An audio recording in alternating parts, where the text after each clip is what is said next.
A lot of people don't use review scores correctly. Ever since I was a young pup sitting on the toilet reading an issue of Game Informer, I'd always start by taking a few moments to examine the little review score legend that gave specific definitions and guidelines to the spirit in which the scores were used.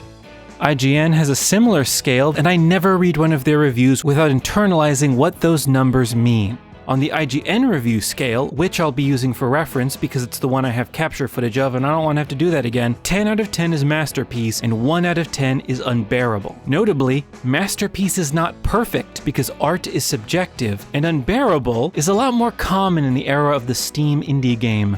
It's easy to get caught in a binary mindset and think the entire scale is just gradients between these 2 points, that an 8 is objectively worse than a 9, for instance. But all those numbers in the middle aren't just diet versions of good and bad. They each denote a specific place in the ecosystem of games that oftentimes will allow works with lower budgets and less polish to have the most interesting ideas with a narrower focus on a smaller audience. For some, a 6 might be their favorite game of all time, while others might be discouraged by the poor combat or muddy graphics. In fact, GameSpot's Kurt Indovina talks about the joy and value of the 6 out of 10 in his excellent video essay series, The Kurt Locker. And it makes sense to want to talk about the 6, the horizon line where fascinating concepts and mechanics meet bugs and cumbersome execution. But what about the humble 7? A game that is fun, but never attempts to transcend the medium or strike new ground. What about a competent video game for your consideration, ladies, gentlemen, and those in betweens? Dead Island 2, the most 7 out of 10 game I've ever played.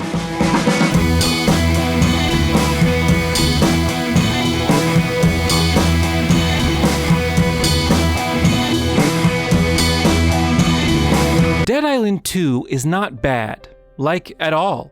In fact, the more I play, the more I find to like about this vivid romp through a zombie-ravaged Los Angeles County. I don't know what it was that compelled me to play Dead Island 2. Maybe the fact that I had recently upgraded my gaming PC to existing and wanted a new game to play on it, or maybe it was the tremendous letdown of Redfall that left me wanting a semi-open world game where you play as one of a group of eccentric survivors in a battle-torn coastal city fighting supernatural creatures with looted weapons coated with Diablo-style colored power system. Who can say? Either way, I was immediately delighted by the colorful cast of characters from which you choose your protagonist. They almost all have a sense of playful, chaotic charm that goes a long way into making up for the fact that this is a game about hitting zombies with sticks. In other famous zombie with sticks hitting series, Dying Light, you were stuck playing the puddles of molding clay and mannequin hair that are Kyle Crane and Guy from Dying Light 2. Don't even know his name. I'm not that far into Dying Light 2, and honestly, I don't know when I'll be back. And a big reason for that is that I really care about who I'm following in a game. This is partially why I love a character creator, and this is also why I'm drawn to games with cool protagonists regardless of apparent quality. Looking cool, feeling cool, is part of what makes a game fun for me. And a lot of others. Why do you think skins and outfits are so popular in free-to-play games? Players want to look the part, and Crane barely cuts the mustard. He was a generic spy man with a generic spy voice. The only thing mildly interesting about him was his dark secret mission and penchant for parkour. I would qualify the Dying Light games as 8 out of 10s. They're shooting a bit higher, they have more interesting and varied mechanics and bigger open worlds with many routes and wild side objectives. Skill trees, day and night cycles that dramatically change gameplay and how you approach situations. None of that is in Dead Island 2. Yet, it does have Danny, an Irish rocker chick with green hair and a goof or quip for every occasion. I love the character designs in Dead Island 2. You might not think in a first-person game that matters, but it does. This is my review. So, there you go. Once you pick your character, you're quickly introduced to the main thrust of the game's combat, loot, progression, and story. Hit zombie with stick!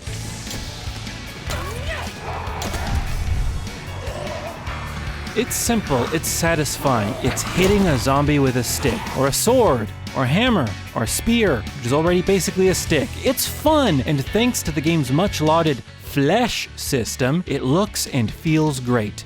Zombies come apart as you tear into them. Their jaws come flying off, their bones come popping out, and they're torn into pieces and ripped into chunks. It's honestly quite horrifying considering most of them were once people and are still wearing their casual wear. The fact that in making the zombie destruction so satisfying, developer Dambuster Games actually made a perfect human disassembly simulation that is awesome and terrible in its accuracy and level of detail and gore. And I mean awesome in the biblical sense, like watching a city be razed to the ground by the heavens for, I don't know, enjoying salt or something.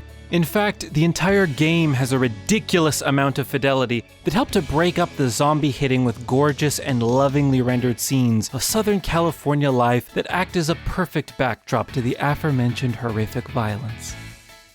And just when you think you've gotten the hang of it, the game introduces its second core premise: jump kicks! Using your entire lower body like a shotgun never gets old. No matter how many times I do catapult a zombie into the wall, floor, or blazing fire, I never seem to receive any less joy from thrusting my entire body forwards, like a sea slug blasting a predator with its ejected digestive system. With the basics in tow, you set out on a quest to find a way out of LA and meet loads of this world's surviving celebrities for quests and adventures. First off, I must apologize, I made a mistake. It's apparently Hell-A, which is so stupid. I don't know why they decided to do this, and I thought it was just dumb for the marketing campaign, but no, in the video game, they keep calling it Hell-A, but not everyone, so it especially stands out when your lead character or someone else says it. You're like, oh, you're being a dork in the game. Okay. And that's it. That's the game. Walk around Beverly Hills, hit zombies with stick. Walk around Venice Beach, hit zombies with stick. Walk around Ocean Avenue. Guess what? Hit zombies with stick. The story is also there. That's what I have written down. It's honestly kind of nostalgic the way the narrative keeps bending over backwards to find ways of getting your zombie slayer in prime zombie slaying position. And it's nice how all the characters notice and recognize how wild it is that you're so good at slaying zombies. Like, look at all the people who've tried and died attempting to do basic things out in the world, and here you are, a one-woman tank of sheer violent power. And said story never overstays its welcome. That's another benefit of aiming so low. There aren't really big surprises or long, thoughtful dialogues to get in the way of all that gleeful zombie stick hitting. I have slaughter written down, but it is slaughter, but it's mostly slaughter with a stick, which I'm calling sword sticks. I'm sorry, sword nerds. But it's a sharp stick. Nor is the pace of combat so relentless that you lose those down moments of fixing your gear, shopping at a trader, and solving some very, very, very, very easy puzzles. The game tries its best to keep you on pacing rails to make sure it's always putting its best food forward. And I did misspell foot and write food, but I think that's true. The game is kind of like eating a big bag of chips, if chips were dismembering zombies.